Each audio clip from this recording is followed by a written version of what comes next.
예, 안녕하십니까. 예, 반갑습니다. 드디어 올해 고생하시고 마지막 파이널 코스죠. 시험이 우리가 11월 30 며칠인가요? 11월 25일. 한 일주일 땡겨졌나요? 작년보다? 땡겨졌고. 며칠 남았죠, 오늘부터? D-Day. D-82? 빨리 봤으면 좋겠지, 한 일주일 있다가. 그럼 합격인데. 언제 기다리냐, 이거, 지쳐서. 예, 여러분 고생 많이 하셨는데, 이제 마무리만 잘 하면 되겠죠. 우리가 늘 하는 말로 뭐 시험 보러 갈 때 우리가 생각해야 될 게 구슬이 서말이어도 잘 껴야 됩니다. 논리적으로. 특히 우리는 이제 서술형 문제, 답을 서술해야 되는 그런 시험이기 때문에 마무리를 잘 하시면 되겠죠. 자, 그럼 이제 우리 5과목 쭉 진행이 되는데, 그 중에서 이제 경제학, 제가 할 것을 계획을 좀 말씀드릴게요. 우리가 보게 되면 매 회당 시험 문제가 4개 내지 5개, 이렇게 이제 출제가 될 거고, 그렇게 보면 이제 경제학이 8주, 4개 잡으면 30 플러스 알파 해서 보면 한 35문항 정도가 됩니다. 그럼 이것이 국제경제 합쳐서 이슈 35개는 채 안 되겠죠, 우리가 다루는 거. 그래가지고 되게 한 1회, 1.5 내지 2회 정도 한 주제에 대해서 이렇게 다루게 될 것 같습니다. 자, 그럼 이제 우리가 이제 마지막으로 우리가 이제 파이널이니까 여기서 이제 우리가 신경 써야 될 것은 기평 문제야 뭐 그냥 답하면 되겠죠. 근데 경제학에서는 계산 문제니까. 근데 경제학의 계산 문제는 참 그렇죠. 여러분 잘 정리됐겠습니다. 마지막으로 제가 제시를 계속 할 테니까 이 계산 문제에 대해서 이제 정리를 잘 해야 돼요. 그 다음에 이제 뭐 A, B에서 보게 되면 4점, 그 다음에 4점, 5점, 10점짜리 논술형 문제 이렇게 되는데, 경제학이 논술형 문제 하나로 출제되는 일은 없겠죠. 과목도 아마 묶어서 교육론이랑 합쳐서 나오게 될 거고. 그게 보면 요건데, A형과 B형의 뭐 차이점은 없다고 보면 되죠. 그지 똑같이 4.5점이 넣고 봤을 때 서술형 문제가 나오게 되면 대개 4점, 5점 곱하기 그러면 대개 이제 여기 이제 문장 놓고 보게 한 7 내지 8문장으로 그렇죠? 우리가 그 주제에 대해서 서술 정확히 해서 이제 해 줘야 되겠죠. 그러니까 지금서부터는 우리 뭐 이론 다 공부한 것이고 이론 모르지 않잖아요. 다 아는데 문제는 이제 마지막으로 아까 구술을 끼워야 될 거 아니에요.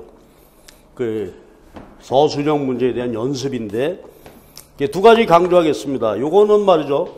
자기 손으로 무조건 해봐야 되죠. 하루 종일 써봐라 앞으로 계속. 그렇죠. 아까 D-82 그랬는데 82일 동안 하루 종일 써라. 그러니까 우리가 그 일반사의 과목으로 보게 되면 5개 과목이죠. 예? 하루에 2개 내지 3개 이슈만 쓰더라도 어떻게 되는 거예요? 하루 종일 써도 시간이 부족한 거예요. 그래서 요거 그 다음에가 이제 요거는 뭐 여러분들이 너무 스트레스 받지는 않으실 때 글씨 답안을 쓰되 그죠? 글씨가 가독성이죠. 가독 읽기 쉽게. 그러니까 채점하시는 분이 읽어서 이게 뭐야? 다시 이렇게 안 되게 써줘야 된다. 그치? 본인이 보면 알죠? 본인이 보면 알아. 내 글씨 쓰면 누구든지 다 잘 볼 수 있다. 아니다. 아니다라고 생각하면 보완해 줘야죠. 읽다가 보면 한 사람이 하루에 100명 거를 예를 들어서 채점한다고 생각해 보자고. 짜증나겠죠. 가산점은 절대로 못 받는 거고 오히려 감점 받을 요인이 있단 말이에요. 그게. 그러니까 그렇다고 해서 이제 와가지고서 내가 뭐 글씨 연습을 따로 할 수는 없을 테고 가능하면 그죠 자기 글씨를 남이 좀 쉽게 볼 수 있게 이건 그러니까 신경을 쓰는 수밖에 없겠죠. 문제 쓰다가 다시 스트레스 받아가지고 이게 열받으면 안 되니까. 그러나 요것도 좀 해주시고 그 다음에 다시 일로 돌아와서 이제 서술형 답인데 그러니까 우리가 이제 시험 목요일날 시험 보고 나면은 나머지 과목들 있죠. 일주일 내내 그 주제에 대해서 서술형 답안을 다시 한번 강의 듣고 다시 한번 써봐라. 그래서 다시 쓰고 이틀 후에 다시 한번 봐봐. 틀림없이 보완점이 나올 거고, 그렇죠? 그러니까 결국은 보면 그래요.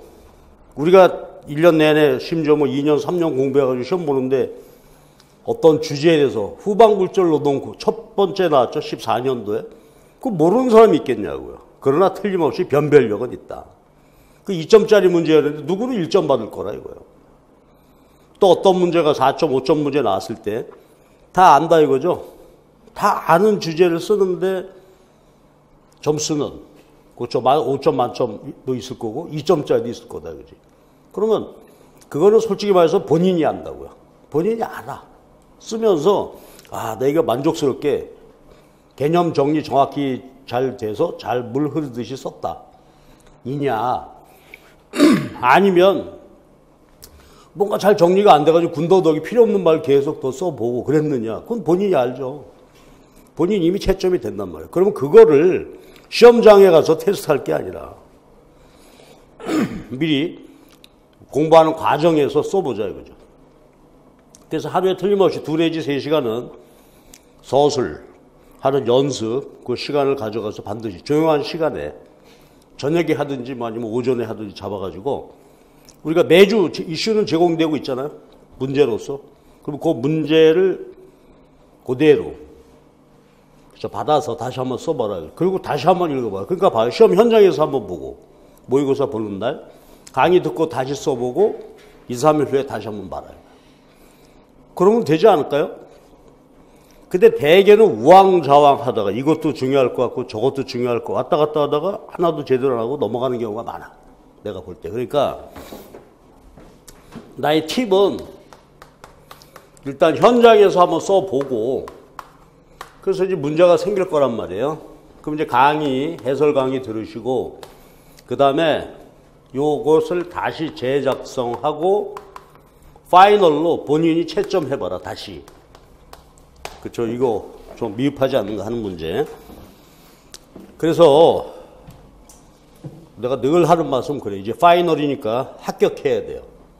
내년에 다시 한번 가볼 거 아니죠. 올해 승부를 보고 끝장을 봐야 된단 말이야. 근데 나의 경쟁자는 이 자리에 없다. 나의 경쟁자는 여기 없어요. 어디 있어? 혼자서 어디가에서 칼을 벼르고 있다고요. 그렇죠? 2년 3년 하는 사람들이 솔직히 말해서 마지막 학원에 와서 이거 모강 듣겠냐고. 그렇죠? 2년 3년 차 일분들 하면서 그분들은 다시 학원에 안 오죠. 혼자서 하고 있단 말이에요. 아니면 인강 신청해서 듣던가. 그러니까 내가 여러분에게 뭐 위협하는 게 아니라 실제로 그렇다 이거죠. 시험 보면은 늘 하는 얘기지만 이 사람들이 승부, 그렇죠? 합격 여부를 다투는 거예요.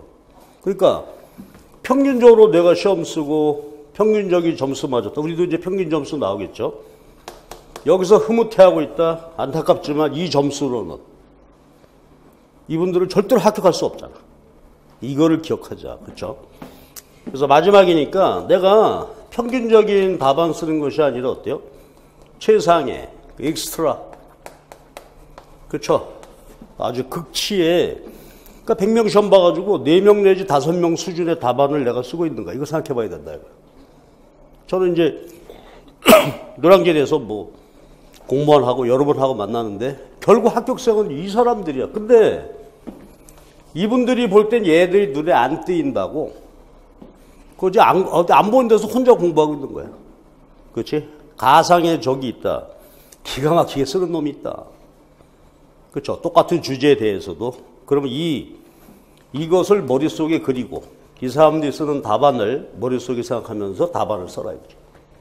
그렇죠? 위기야 위기. 나라도 그렇고 개인도 그렇고 내년 올지 안 올지도 모르겠어 솔직히. 그렇죠? 오늘도 보니까 기사가 뭐 으시시한데 설마 그렇지는 않겠지만 올해가 마지막이다 나는. 그렇죠? 그 파이널 더 이상 나 이 그라운드에 다시 나오지 않겠다. 여기다 초점을 맞추고 연습 한번 하시기 바랍니다. 자, 하나만 마지막 다시 한번 강조하면 하루에 꼭 2시간 정도 서술형 혼자 써야 돼요. 그 쓰는 시간을 꼭 해라. 지금 와가지고 책 뒤져가지고 이론 공부하고 그거는 이제 그만해. 그럼 그만하고 다 됐다고 생각하시고 연습 꼭 하시기 바랍니다. 그리고 마지막에 흔들릴 필요 없어요. 여러 가지 이제 소문도 뭐 돌고 그렇게 마지막에 이제 심리 많이 흔들리게 되는데 그럴 필요 전혀 없고 자기 페이스에 따라서 그러니까 앞으로 80일간의 로드맵을 세워놓고 거기에 맞춰서 가기 바랍니다. 근데 제일 좋은 거는 이왕 학원에 오셨으니까 요 스케줄은 우리들한테 맡겨주시고 강사들이 그렇죠? 계획을 세워서 8주 동안 잘라서 우리가 진행을 할 테니까 거기에 맞춰서 공부를 하시되 독자 프로그램을 세워라. 그죠? 강의 듣고 가면 누가 몰라 마음 다 행복하죠. 다 아는 소리 들었죠. 모르는 소리 없단 말이야. 그게 아니죠. 나머지 마무리는 지가 해야 되는데 하루에 2시간씩 꼭 쓰는 연습을 해보시기 바랍니다. 자, 그리고 이제 우리 수업의 진행은 일단 모의고사 저 경제학에서 내용 4개 내지 5개 나오고 그 다음에 보충 문제를 매 회에 그렇죠 10개 안쪽으로 10개 이내로 해서 제시를 하도록 하겠습니다. 그러니까 자 인강 들으시는 선생님들은 모의고사 시험 보셨죠? 그 다음에 경제학 요 자료를 미리 다운받아 가지고 요것도 혼자 미리 한번 풀어보시기 바랍니다. 미리 푸시고 그 다음에 요 해설 강의를 들어주시기 바랍니다. 그리고 아까 했던 말씀이 여기서 이제 그러니까 이슈 많아요. 주제가 여기서 중요한 주제 한 서너 개 찾아서 서술형 답안 다시 한번 쓰고 2, 3일 후에 다시 한번 읽고 해서 보완해 가라 이거죠. 그죠? 꼭 반드시 하시기 바랍니다. 자, 그리고 특히 이제 인강 들으시는 선생님들은 혼자 하시다 보니까 답답하신 분들이 많아. 질문이 오는 것도 보면은 그렇죠?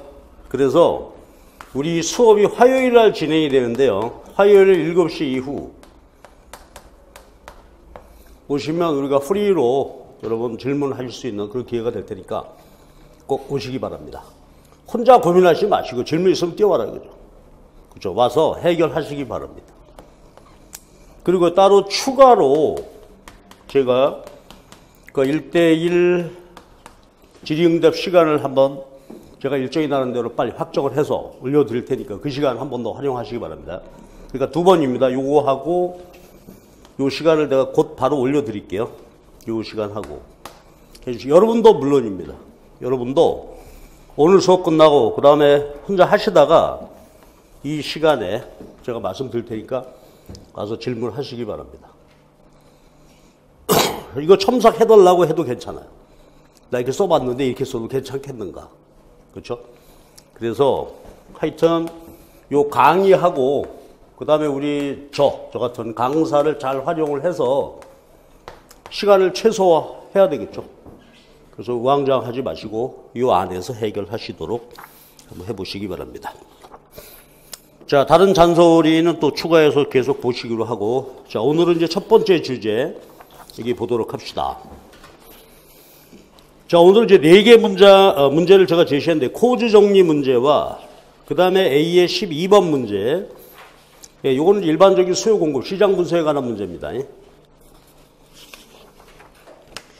그 다음에 B의 5번 문제 요건 국민소득 항등식 그 다음에 이제 우리 시험에서 가장 많이 다뤄지고 출제 빈도 거의 뭐 매년 나고 있다고 해도 과언이 아니겠죠. 그런 문제입니다. B형의 7번 문제. 그러니까 경기 침체 불황 모형, 케인즈 모형에서의 장단기 조정. 자, 근데 여기서 여러분들이 시험을 보셨을 때, 모의고사 봤을 때 B의 5번하고 B의 7번 문제를 제대로 썼느냐? 어때요? 그래, 내가 만족스럽게 썼다. 그러면 좋은데 만약에 그렇지 않다면 보완해야 돼. 요거는 출제 확률이 아주 높은 이런 형태에 나오게 될 것이고 그 다음에 여기서 변별력이다. 그죠? 아까 처음 말씀드린 대로 똑같은 주제를 써도 왜 이 사람 답안은 조금 미흡해 보일까? 그거 쓰고 나서 여러분 본인이 봐도 안다 이거죠. 그래서 여기다 초점을 맞춰서 좀 보기로 하십시다. 자, 그 보완 문제들도 보충 문제도 되게 여기다 초점을 맞춰서 이렇게 보도록 하죠. 자, 먼저 이제 A의 6번 문제입니다. 코즈 정리 문제. 이거는 단답형, 기입형 뭐 문제로 그렇죠. 출시될 가능성이 굉장히 많은 그런 주제이죠. 그런데 약간의 변형되거나 이렇게 해서 출제될 수 있는 가능성도 많죠. 근데 이제 그것에 대응해서 풀기 위해서 기본 개념을 이제 잘 봐야 되겠습니다. 코즈 정리. 자, 근데 이제 코즈 정리 가기 전에, 이 문제 풀기 전에 보충 문제 1번 한번 봐주십시오. 그래서 일단 외부성 문제를 전체적으로 미리 한번 보고 들어가 볼게요.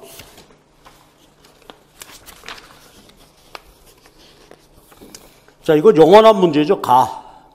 자본주의 시장 경제에서 사적 이익과 공적인 이익 충돌이 발생하게 되는 외부 효과 문제죠.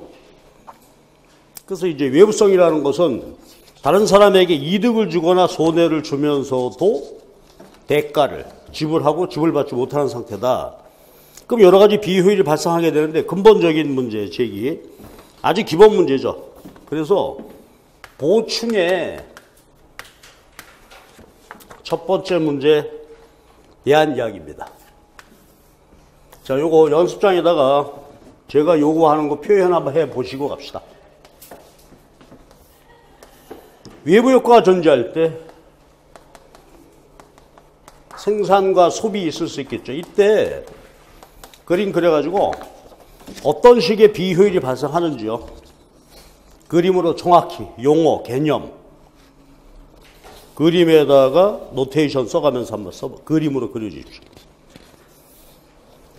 소비의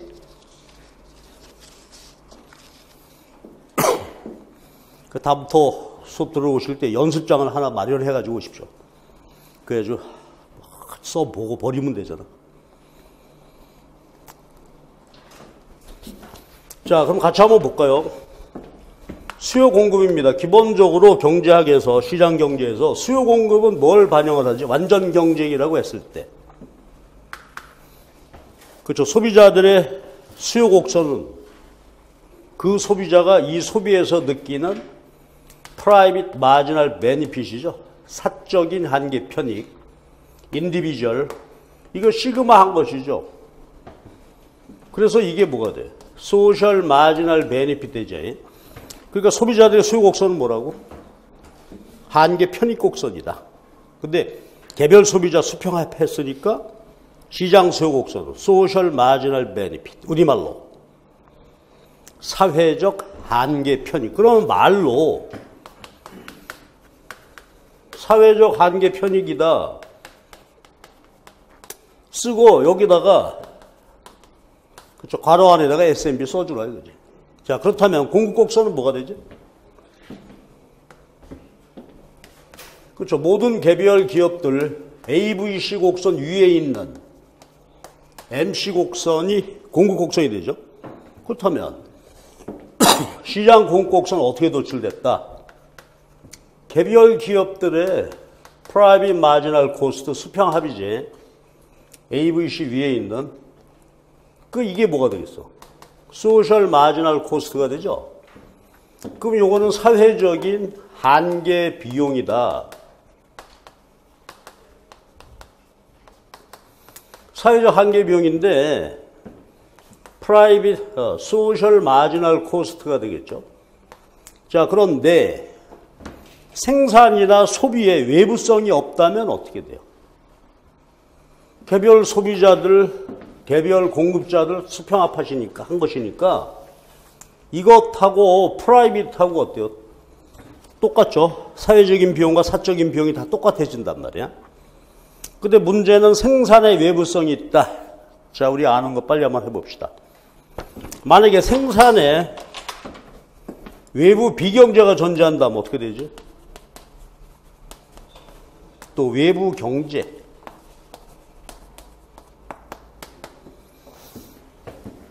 자, 만약에 외부성이 없다면 우리 개별 기업들의 사적인 비용이 수평합했으니까 그런 의미에서 사회적 비용인데 이것은 바로 뭐하고 똑같아져요? 요 사적인 비용하고 똑같아지는데 비경제가 있으면 어떻게 되지? 요거보다 뭐가 문제야? 생산 과정에서 뭐가 발생을 한다고? 사회적 한계 피해. 영어로. 그렇죠. 소셜 마지널 데미지가 발생을 한단 말이야. 그러니까 생산의 외부 비경제가 생겼을 땐 공급 곡선이 프라이빗 MC, 소셜 MC 그대로였는데 이제는 어떻게 돼요? SMC가 높게 되죠. 얼마나? 프라이빗 MC보다 소셜 마지널 데미지 한계 피해만큼 높게 된다. 그래서 어떤 비효율이 발생하는 것인가요? 여기가 바람직하지. 근데 실제는 여기죠. 그러니까 너무 많이 싸게 생산하고 있다는 것이 비효율이다. 그렇지? 너무 싸게 많이. 그럼 이거 해결 방법이 뭐가 있겠어? 세금 매기는 거죠. 가장 일반적으로 볼 때 세금. 이때 매기는 세금을 우리는 공회세죠. 공회세는 다른 말로 뭐라고 한다고? 피그텍스다. 의미는 뭐예요? 보통 세금 매게 되면 경제 자중 손실이 발생하는데 이거는 경제 후생을 오히려 높이는 것이다. 그렇죠? 우리가 앞으로 이제 그거 공부해 봐야 되겠죠? 그래서 이게 비효율입니다. 그 다음에 외부 경제가 있다. 외부 경제, 요건 어떤 것입니까? 자, 사적인 비용, 사회적인 비용이 외부성이 없을 때는 같단 말이에요. 근데 문제는 뭐지? 외부 경제는 다른 경제 주체들에게 뭐 이득을 주게 되죠. 요만큼 싸게 이득을 주게 된다. 소셜 마지널 게인, 이득. 그럼 이제 같지 않아. 뭐가 더 커? 그렇죠?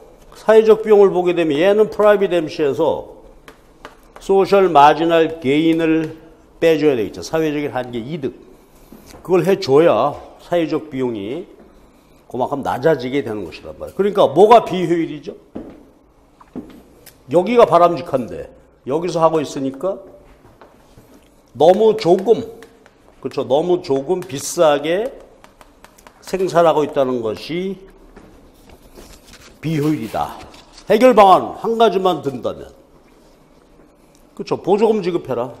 아까는 소셜 마지널 데미지만큼 공예세를 매기던지 이번에는 보조금 되죠. 소셜 마지널 게인만큼 단위당 보조금을 줘라. 이게 뭐야? 피구 보조금. 피구 보조금. 근데 보통의 보조금은 자중 손실인데 얘는 그렇죠. 사회 경제적인 잉여를 늘려주는 그런 보조금이 되겠죠. 자, 이게 기본이란 말이에요. 그렇죠? 외부성이 있을 때 생산이 있어서 하나만 더 해볼까? 공예세 말고 이 경우에 자, 요거 말고 선택할 수 있는 방법이 뭐가 있었죠? 오염 배출권, 또 코주 정리. 그게 바로 코주 정리나 이제 오염 배출권 제도. 그래서 우리가 앞으로 이런 것들에 대해서 아주 자세하게 봐야 되겠죠. 근데 그 중에서 이제 첫 번째 코주 정리에 대해서 여기서 하고 간다. 됐지? 전체 흐름으로 봤을 때. 자, 그 다음에가 소비의 외부 효과 봐주세요. 요건 생산이고, 자, 요 개념으로 소비를 여러분 연습장에다가 한번 싹 정리해 봐봐. 뭐가 문제다? 소비의 외부성이 존재할 때 발생하는 비효율성 문제.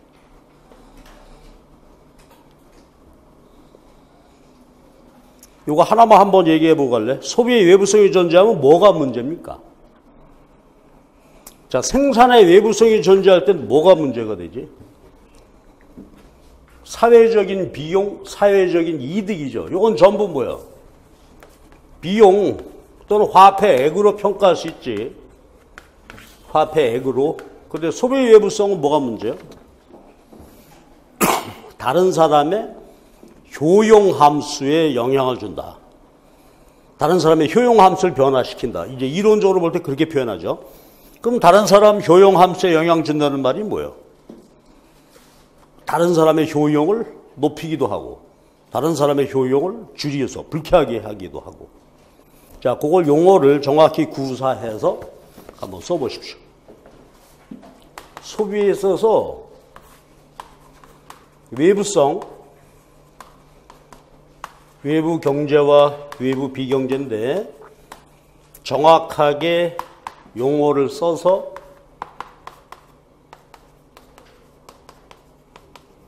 상황을 정리해 봅시다.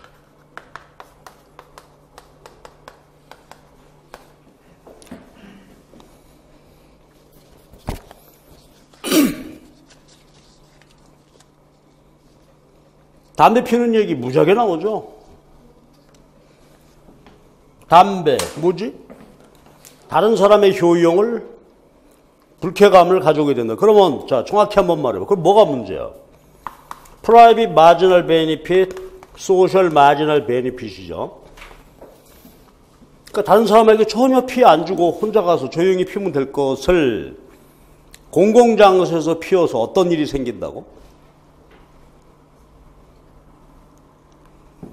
그렇죠. 저 혼자 피면 좋을 걸 피는 바람에 마이너스 베니핏이죠. 다른 사람들의 효용을 줄이게 된단 말이에요. 그러니까 소셜 마지널 베니핏은 어때요? 사적인 한계 편익보다 작게 되겠죠.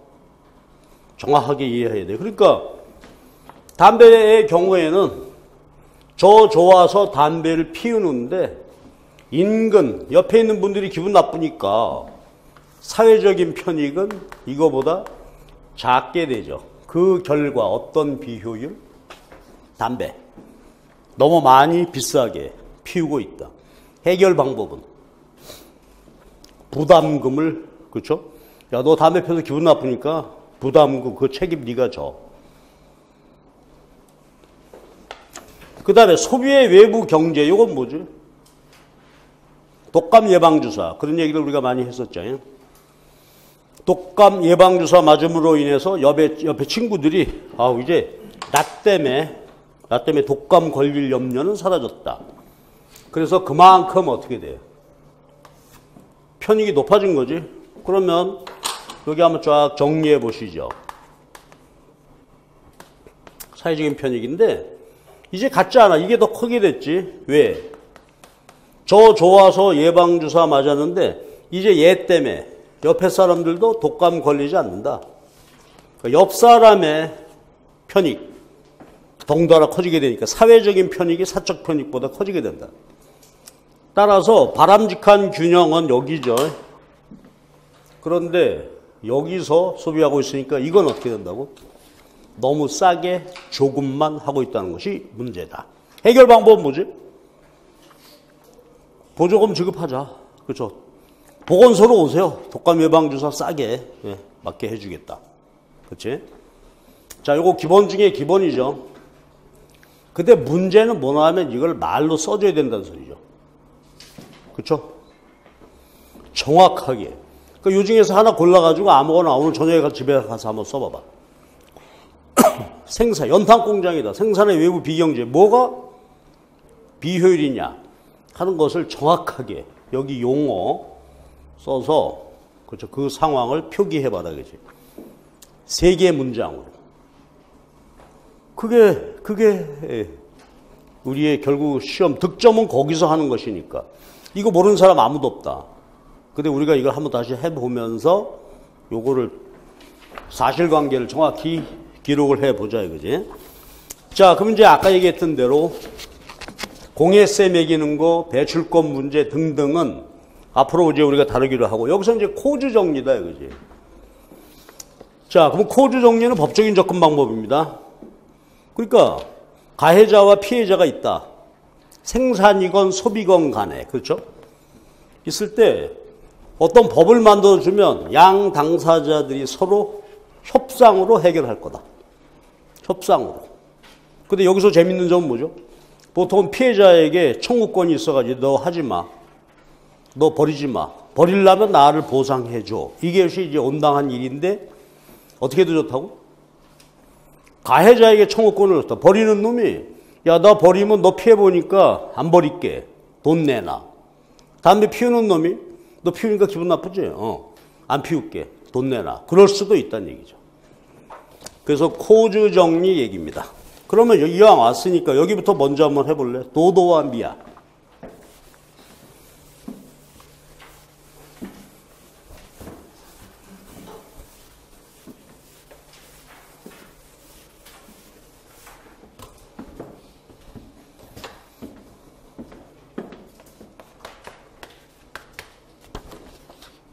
뭐 아주 전형적인 코주 정리 협상에 의한 해결 그 얘기인데, 근데 이제 코주 정리라고 하는 것은 소비의 외부성에도 적용되고 하는 그런 문제죠.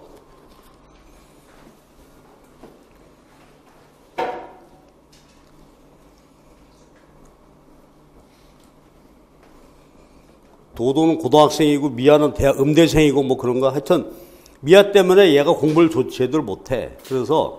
그런데 이제 미아 음대생은 피아노 쳐가지고 말하자면 가해자죠. 가해자가 이 행위를 함으로 인해서 느끼는 효용, 이게 느끼는 한계 효용이죠. 마지널 베니핏이 얼마라고? 10,000원어치. 10,000원어치의 효용을 느끼는데, 피해자, 아우 나 싫어. 피해자 도도, 얘는 마이너스 편익이죠. 얘가 느끼는 편익은 마이너스 5,000원어치. 5,000원어치의 마이너스 효용, 이 사람은 플러스 효용이죠. 그랬을 때 뭐 이렇게 내가 물어볼게. 가해자에게 권리가 있다. 무슨 말이죠? 이게 말은 안 되지만, 예를 들어서 아파트, 요새 뭐 강아지 키운 것 때문에 난리인데, 권리가 강아지 키우는 것이 권리다. 누구나 키울 수 있다. 그렇다고 하자고. 그럼 이제 누가 돈 내야 돼? 피해자가 돈 내면서, 야, 강아지 키우지 마. 여기서는 피아노 치지 마. 그럼 피해자가 찾아가서 너 피우지 마라. 권리가 있으니까 그 대신 너한테 보상해 줄게. 이런 경우라면 피해자가, 가해자가 보상에 응할 최저 가격 얼마가 돼요? 최저 가격 가치는 10,000원이고, 피해자가 지불용이 최고 가격은, 그렇죠. 지불할 용의가 있는 최고 가격은 5,000원이지. 협상 가능할까? 만약에 피아노 칠 수 있는 게 권리다. 내가 내 집에서 피아노 못 치느냐? 칠 수 있다. 그런 경우라면 이 경우에는 어떻게? 협상에 의한 해결은 불가능하겠지. 그러니까 내 5,000원 줄 테니까 너 치지 마라. 택도 없는 소리죠. 그러나 만약에 피해자에게 권리가 있다. 즉, 야, 아파트에서 네가 피아노 치면 되겠냐? 안 돼. 그렇다면 이제 어떻게 돼요? 치고 싶은 사람이 피해자에게 가서 협상 요구하겠죠. 야, 내가 얼마 줄게? 10,000원. 그러면 피해자는 협상에 응하겠지. 왜? 나는 5,000원어치만 불쾌하니까. 그렇지? 바로 요거다 이거지. 그러니까 이 경우에는 협상에 의한 해결은 불가능한데 오케이다. 그래서 자, 이거 아무것도 아니지만, 그렇지? 그러면 이제 우리 문제로 돌아와서 한번 봐주세요.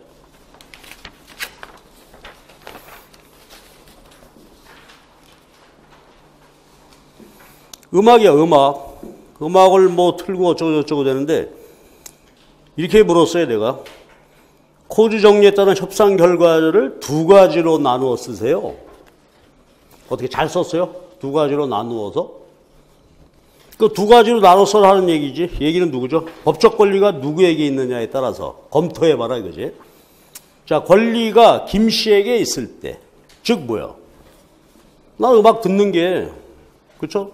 내 집에서 왜 못 트느냐? 이게 권리가 있는 경우와, 아니면 권리가 이 씨에게 있을 때, 이 씨는 뭐죠? 야, 아무리 네가 사는데 공동에 그저 소음을 일으키는 건 안 된다. 권리가 있을 때 나누어서 해봐라. 이런 게 나오면 골치가 아프죠. 뭐라고 쓸 거야, 이거. 그러니까 요걸 이렇게 정리를 딱 해놓고 그 다음에 어떻게 돼? 말을 간단하게. 그래서 이쪽 저쪽 두 문장 이렇게 써줘야 되겠지.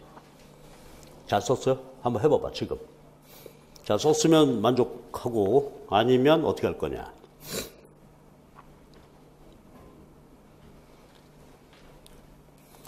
자, 해설 봐주세요. 먼저 두 가지로 나눠서라고 했으니까, 김 씨에게 권리가 있을 때, 권리가 있어요. 그러면 김 씨는 음악을 들을 권리가 있단 말이에요. 그럴 경우에 만약에 이 씨가 와가지고 틀지 마라 그랬을 때 보상받고자 하는 최저 가격은 100만 원이죠. 나는 100만 원 느낌이 있으니까. 그런데 이제 이 씨가 이제 보상을 하고 못 해야 되는데 이 씨가 지불용이 최고 가격은 얼마예요? 50만 원이니까 어때요? 협상에 의한 해결 불가능하다. 즉, 이 씨는 김 씨로 하여금 음악을 틀지 않게 할 수 없다. 여기서 중요한 거는요, 만약에 쓰라고 하게 되면 최저 가격 100만 원, 최고 가격 50만 원을 반드시 써줘야 된다. 이 용어를. 그래야지 명확하지. 얼버무리면 안 돼. 그래가지고 제대로 썼나. 자, 이 씨에게 피해가 있을 때 어떻게 되지? 이 씨가 김 씨에게 보상받고자 하는 최저 가격이 얼마예요? 50만 원이다. 최소한 네가 이걸 줘야 나는 틀겠다. 그럼 김 씨가 지불할 용의가 있는 최고 협상액은 100만 원. 그러니까 어떻게 돼? 막을 수 있죠. 그래서 이걸 누가 모르겠습니까만은 이렇게 정확하게 그죠? 지불용이 최고 가격, 받고 싶은 최저 가격 이 용어를 정확하게 써줘. 이거 빠지면 키워드 없으면 안 돼. 됐지? 다시 한번 써봐라 이거죠. 집에 가서. 그러니까 이 경우에는 지금 소비의 외부성 가지고 문제를 물었는데요. 실제 원래는 사실은 뭘까? 공해 문제, 생산의 외부성이 있을 때, 그렇죠? 출제가 될 텐데 그때도 마찬가지다 이거죠. 피해과, 그렇죠? 정화 비용. 메모 한번 해봐. 나중에 한번 다 다루든지 할게요. 공해의 경우에는 누군가가 피해를 일으키고 있다. 그 다음에 이제 피해를 일으키는 자가 안 하려면 정화해야 되겠죠. 그러니까 피해액과 정화비용 이걸 가지고 분석할 수 있겠죠. 자, 그거 하나 메모해 두고 가십시다. 자, 그 다음에 이제 두 번째 문제입니다. A의 12번 문제인데 이거는 정말 무궁무진하겠죠. 이런 식의 문제는 시장 어떤 변화를 놓고 그냥 하나의 이제 예로만 놓고 봤는데 자, 이것도 보충 문제 우리가 시장 균형 분석을 위한 기본적인 얘기부터 좀 보고 가도록 하십시다.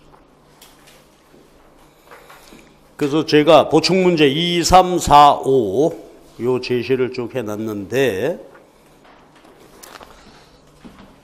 이건 기본 문제죠. 우리 늘 시험에 나올 수 있는 문제입니다. 자, 연수항 펴놓고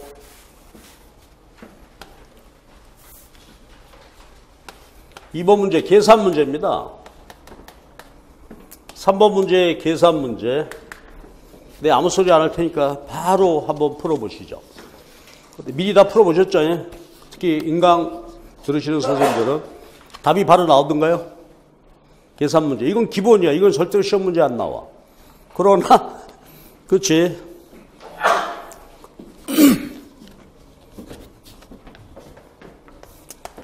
그러니까 이제 인디비주얼, 수요함수, 공급함수 또는 인디비주얼, 수요곡선, 공급곡선식이 주어지고 소비자가 N명이고 공급자는 N명이다. 그때 이제 계산. 단순 계산 문제죠. 자, 그럼 갑시다. 2번 문제 요건 뭐지? 개별 소비자의 수요 함수, 개별 공급자의 공급 함수 이렇게 주어졌죠. 근데 소비자가 10,000명이고 공급자는 1,000명이래. 균형을 구하라. 어떻게? 2번입니다. 요거는 자 보세요. 수요 함수를 구하라. 근데 시험 문제에서는 인디비주얼, 개별 함수를 주어졌다. 개별 수요 함수가 주어졌어. 그러면 마켓은 어떻게 구할 거냐 하는 문제지. 그런데 그냥 내가 할게요. A 빼기 B의 P가 되겠지. 함수 식으로 보면. A, B 상수죠. 그러면 개별 소비자가 가격이 주어지면 몇 개 소비하고 싶다. 이런 소비자가 N명이 있다. 그러면 시장 공급 함수는 어떻게 구했지? 곱해라. 가격이 주어졌을 때 한 사람이 요만큼 소비하고 싶다? 그런 소비자가 N명이 있다. 그냥 곱해버리면 되겠죠? 그러면 이제 어떻게 되는 거야? 수요 함수가 있게 되니까 여기다 곱하면 되죠? n의 a 빼기 n의 b의 p 이런 식으로 구한다 이거지. 그렇지? 마찬가지로 개별 함수가 주어져 있을 때 공급자 숫자가 n명이 있다. 그럼 곱해라. 그러면 n명 공급 함수는 어떻게 돼요? 알파 플러스 베타의 p다. 뭐 이렇게 놓고 보면 각각 곱하면 되겠지? 자, 눈으로 다시 한번 보고, 그렇지, 그런 일이 있었지. 그렇죠? 푸십시오. 요 문제, 시장 공급 함수 얼마? 그냥 바로 갚버리지 뭐, 얼마? 10,000명이래. 그러니까 12만 빼기 2만. 요게 시장 공급 함수가 되겠죠. 시장 수요 함수, 시장 공급 함수는 1,000명이라니까. 마켓, 이거 디맨드다. 미안합니다. 그러니까 1,000명 곱하면 어떻게 되죠? 2만의 P가 되나요? 자, 그래서 시험 문제를 풀 때, 그렇죠? 이걸 몇 명이 있다. 그 다음에 어떤 문제가 출제될 때 이거 대비하기 위해서 하는 것이죠. 자, 균형 찾아주시오. 균형 가격과 균형 수량은 얼마인가요? 즉시 암산. 가격 3. 수량은? 네. 자, 함수로 제시됐을 때는 그냥 곱해라 이거죠. 그 다음에 3번은 이런 식으로 시장 수요 함수, 그 다음에 공급 함수. 근데 이 문제는 좀 그런데 시장 수요 함수, 공급 함수를 주어져 놓고 숫자가 2배를 했다. 그러니까 요거를 이렇게 볼까요? 개별 소비자의 수요 곡선식, 개별 공급자의 공급 곡선식이다. 이렇게 놓고 2명씩이다. 자, 함수는 곱하면 돼. 그렇죠? 곱하면 되는데 곡선식은 어떻게 되지? 마켓 디맨드 커브는 개별 소비자의 수요 곡선이 주어졌을 때 어떻게 해라? 이거 해볼까? 똑같이 해볼게. 개별 소비자의 수요 곡선식이 이렇게 있는데 이 소비자가 여러 명이다. 똑같은 수요 곡선을 갖는 소비자가 여러 명이다. 그럼 어떻게 썼죠? 그렇지. 기울기가 2명 있으면 2분의 1, 3명이면 3분의 1. 그러니까 요거를, 그렇죠. 나누게 되면 그게, 그렇죠. 마켓, 디맨드 커브가 되는 것이고, 요것도 마찬가지겠지 뭐. 개별 공급자의 공급 곡선이 알파 플러스 베타의 Q다. 그러면 마켓, 서플라이 펑션은 어떻게 돼? 이것도, 그렇죠. 1명, 2명. 기울기가 완만해지게 되죠. 그러니까 마켓은 개별 공급자의 공급곡선식 기울기를 숫자로 나누세요. 그렇죠? 자, 3번 여러분 손으로 풀고 균형 찾아주세요. 시장 균형 찾는 연습.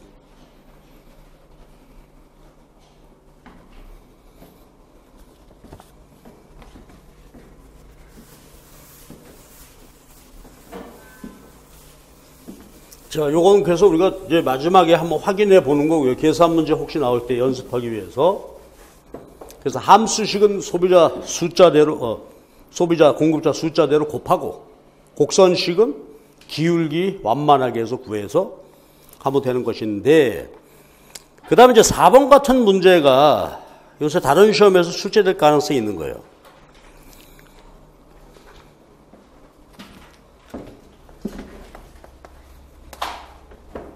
수리적으로 느낌만 한번 가져보십시다. 수요 함수라고 해놓고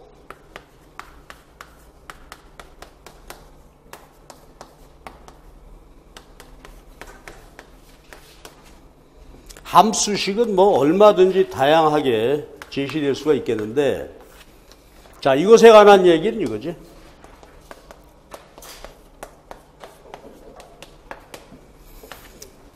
보통 수요 함수 하게 되면 뭐야?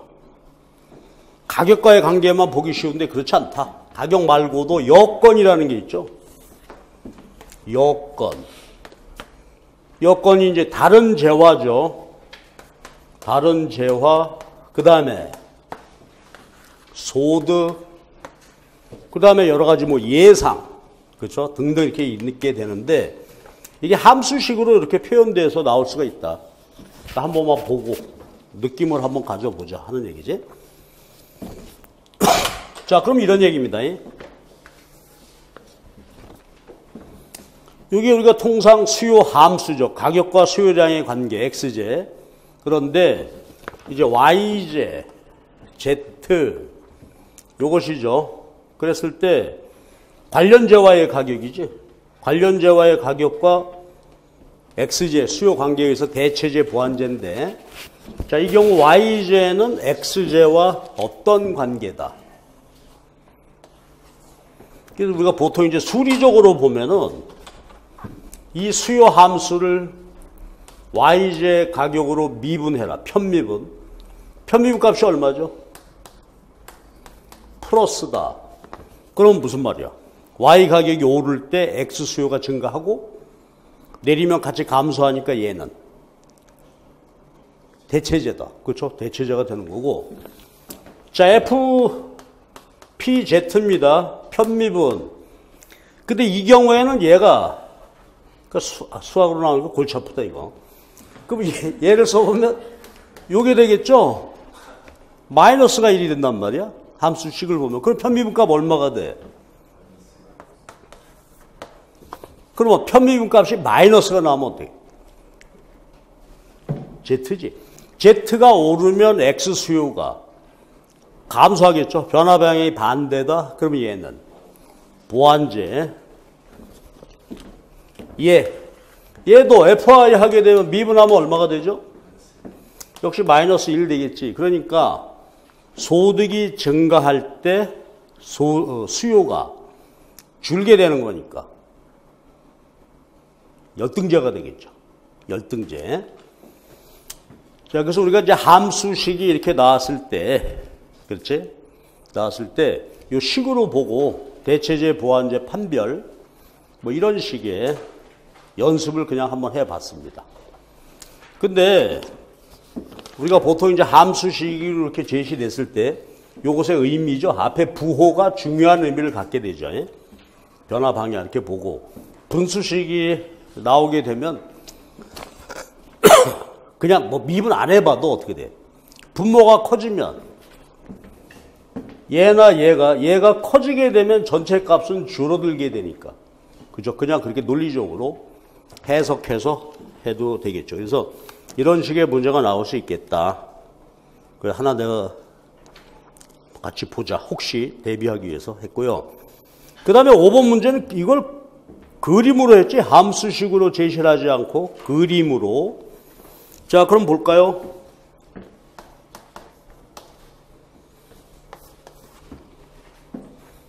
XD고 Y.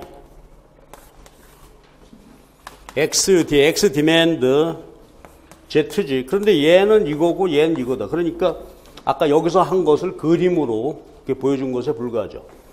그럼 X제 수요하고 Y제 가격하고는 어떤 관계야? X제, Y 가격이 내리면 X 수요가 증가하지? 내리면 증가하고 오르면 감소하니까 두 제와는 서로 대체제. 대체제인가? 맞냐? 내리면 증가, 아니다. 보완제다, 보완제. 보완제고, Z와 X는 대체제가 되고. 그렇죠. 그림으로 얘기죠. 근데, 이런 건 어떨까?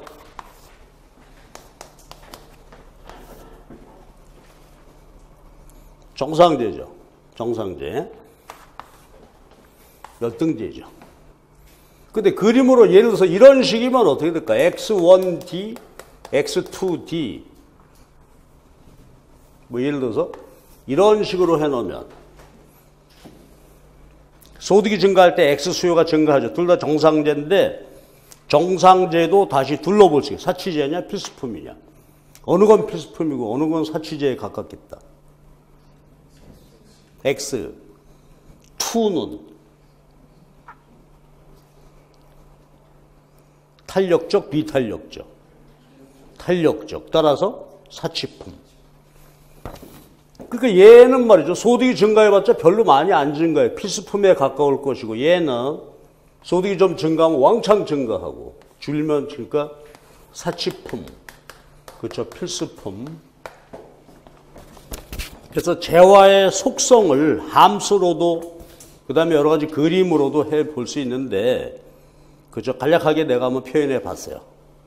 근데 이런 문제가 나올 리는 없을 거야 아마. 그렇긴 하지만 이제 우리가 어떤 식이냐면 함수식으로 놓고 균형을 찾든지 해놓고 시험 문제 혹시 나오게 되면 요거 적용해서 한번 보자 하는 그런 취지입니다. 그럼 이제 수요 공급 이론을 응용하는 것이야 무지하게 많을 텐데 자 내가 이거 한 가지 내봤어요. 우리 A의 12번 문제입니다. 이거요 솔직히 수요 공급 이론도 마음 먹고 내면 여러분 얼마든지 괴롭힐 수 있습니다. 요거 하나 풀어볼래요? 어땠어요? 잘 풀었어요?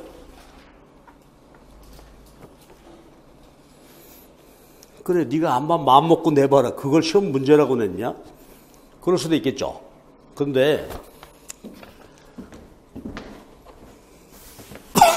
그러니까 이런 거는 사실 이론의 문제가 아니라 퀴즈야 퀴즈. 그치? 근데 이런 문제가 미국의 경제 언론책 같은 거 거기 매뉴얼 나온 거 보고 이런 문제들이 굉장히 많이 나오게 되죠. 해게 되는데 한번 보죠. 라면은 열등제다.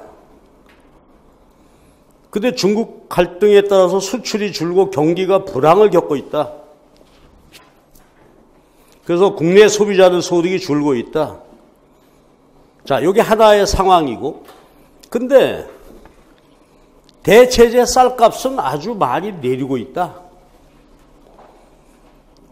그랬는데 라면 가격은 올랐다더라. 이 상황을 설명해봐라. 이거. 아무것도 아니지만 퀴즈 재미삼아 한번 해볼까? A의 12번 문제입니다. 그럼 이게 라면 시장이에요. 그래서 이제 균형이 이렇게 있었는데 얘는 열등제다라고 아예 지정을 했어. 자, 근데 여러분 뭔 일이 생겼다고? 중국과의 갈등, 수출 줄어서 소득이 줄었다. 그럼 라면 열등제니까 어떻게 돼? 수요가 증가하겠죠? 그래서 우리가 가슴 아픈 소리들 많이 했지. 그죠? 라면을 우리는 간식으로 먹지만 실제 주식으로 하는 분들이 있다. 그분들한테는. 그렇죠? 자, 이렇게 되는 거예요, 이제. 소득이 줄게 되니까 어쩔 수 없이 쌀 사 먹을 돈이 부족해. 라면 수요가 증가합니다. 실제야, 이게. 경제가 어려워지게 라면 수요가 증가합니다. 우리나라. 그런데 라면 대체제 쌀값이 내렸대. 그러면 대체제 가격이 내리면 어떻게 되죠? 수요가 감소하죠? 그러면 요거 이제 소득이 줄어서 수요가 증가했는데 쌀값이 내려서 이제 라면에 대한 수요는 어떻게 돼요? 줄 건데 뭐라고 얘기했냐면 라면 가격은 올랐대. 그럼 어떻게 된 거야? 증가했지? 그 다음에 쌀값이 내려서 얘가 줄었어요. 이렇게 갔다가 이렇게 됐다는 얘기지.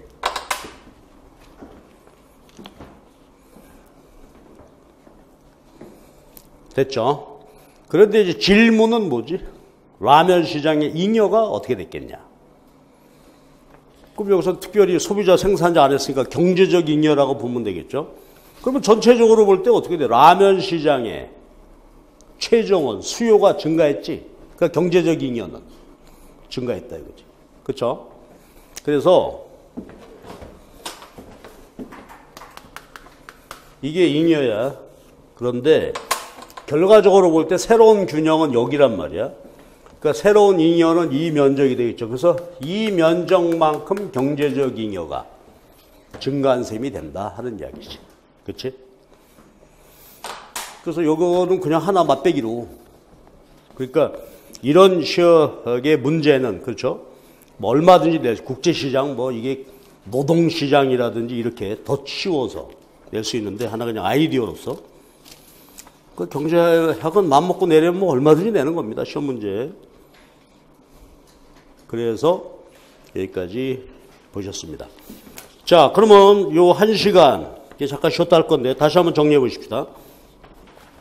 우리가 A의 6번 문제와 A의 12번 봤는데 자, 여기서 뭘 봤나요? 12번 문제는 일단 시장 균형. 그래서 그 관련된 수리적인 문제 좀 봤고 그 다음에 이제 A의 6번 문제에서는 외부성에 따른 비효율 한번 정리했습니다. 생산의 외부성, 소비의 외부성. 미심쩍은 부분이 있다면 댁에 가서 꼭 아까 우리 그림 그려본 거 있잖아요. 그걸로 해서 그거는 뭐 정확히. 그 다음에 코즈 정리. 코즈 정리도 명확히 해. 가해자에게 청구권이 있을 때와 피해자에게 청구권이. 근데 일반적으로는 누구한테 주는 게 법 감정에 맞아요? 당연히 피해자한테 권리를 줘야 되겠죠. 근데 반대 경우도 협상에 의한 해결이 가능하다 하는 얘기지. 근데 마지막 그거 하나만 코멘트하고 가십니다. 그러면 이 코즈 정리는 현실에 적용할 때 의원 배출권 제도나 세금 매긴 거나 그만큼 어떻게 현실성 없다. 현실에 적용하기에는 거의 불가능한 하나의 아이디어에 불과하다. 왜? 그렇죠. 키워드는 협상 비용이야. 협상 비용이 너무 많이 들기 때문에 실제 적용하기에는 한계가 있는 접근 방법이다. 그렇지? 그 정도 해 놔야 돼요. 그래서 혹시 그게 뭔 소리야? 그게 긴가민가 언론책 뒤집어. 그 제 교재, 점법 교재 해서 그거 확실하게 정리하시기 바랍니다. 예, 요 두 개 문제를 받고 핵심 이슈들을 인식을 하기 바랍니다. 자, 그러면 잠깐 쉬었다가 그 뒤에 문제를 보도록 합시다.